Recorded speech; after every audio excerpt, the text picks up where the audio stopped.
इशारे पर 2 मिनट के लिए ब्रेक लगती है तो 4-4 भिखारी आपकी गाड़ी का शीशा बजाते हैं। अब बाज़ इशारों पर, टूल प्लाज़ों पर लिख के लगा दिया गया है ये पेशावर भिखारी हैं, इनको खैरात ना दें। लेकिन मेरा सवाल ये है कि उन सारे भिखारियों को एक जगह पे खड़ा करके पूछना किसने है कि तुम भीख क्यों मांग रहे हो? उनके घरों तक उनके साथ किसने जाना है? कौन आदमी है जो जाके उनसे कहेगा कि जनाब तुम क्यों खैरात के लिए खड़े हो, तुम्हारी मजबूरी क्या है? क्या रियासत की, हुकूमत की, ताजर की, मालदार की, तगड़े आदमी की ये ड्यूटी नहीं? उन तक रसाई किसने हासिल करनी है? वो बेवा जो पिछले साल दरवाजे पे ज़कात लेने आई थी वो इस साल भी आई है। वो खातून जिसे पिछले साल आटे का थैला दिया था वो इस साल भी आई है। वो खातून जो पिछले साल 4 बच्चों को साथ लेकर के छोटों को आई थी वो आज भी उसी तरह कशकोले तलब दराज किए हुए है। और हजरत उमर क्या फरमाते हैं?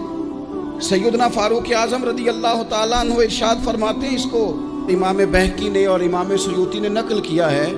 हजरत उमर फरमाया करते थे कि अगर मैं जिंदा रहा तो इराक वालों मैं तुम्हारी बेवाओं के लिए ज़रूरत का इतना सामान कर जाऊंगा कि बीबी जब तक जिंदा रहेगी किसी की मोहताज नहीं होगी। उसके लिए इस तरह के असबाब पैदा कर दिए जाएंगे कि उसे हाजत नहीं होगी। उसके लिए मुस्तकिल बुनियादों पर उसके अखराजात देखकर उसके लिए एहतमाम कर दिया जाए। उसे दोबारा कशकोले तलब दराज करने की जरूरत नहीं पड़ेगी।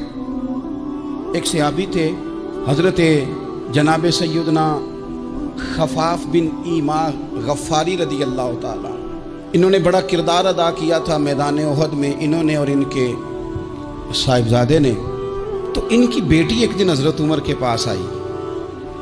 अब वो बेटी ब्याह के जा चुकी थी, उसकी शादी हो गई थी। हजरत खफाफ बिन ईमा रदी अल्लाह ताला अन्हु की साहिबजादी अपने ससुराल चली गई थी, वहाँ उसका खामद इंतकाल कर गया।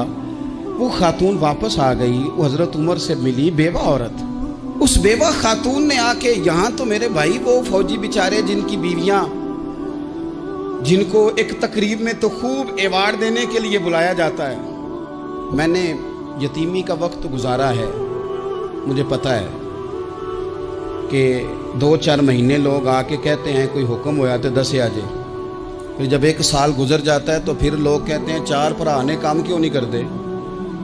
तो ऐसे तो नहीं ना कि अब्बा ऐसे ही चला गया था, बड़ा कुछ दे के गया है, किधर है फलानी चीज़। लोगों का नज़रिया थोड़े अरसे के बाद और हो जाता है।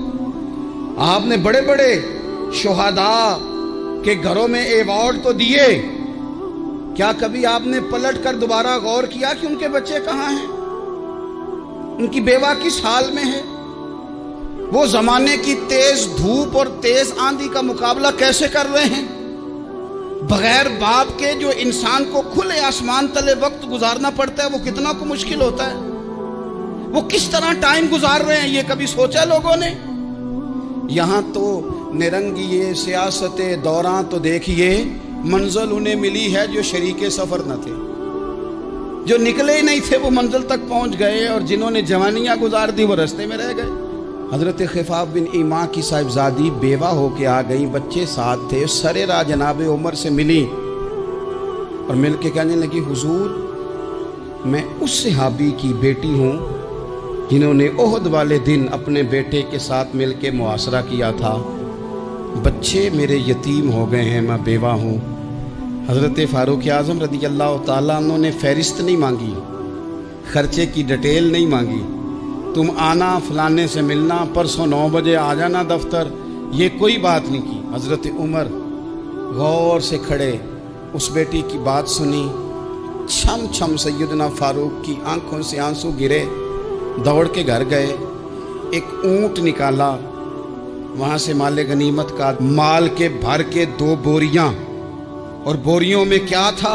चांदी भी थी, नगदी पैसे भी थे, कुछ ज़रूरत का सामान भी था, गल्ला भी था। 2 बोरियां भर के ऊंट पे रख के खुद लगाम उस बेटी के हाथ में थमा के का पुत्र सामान भी तेरा है, ऊंट भी तेरा है।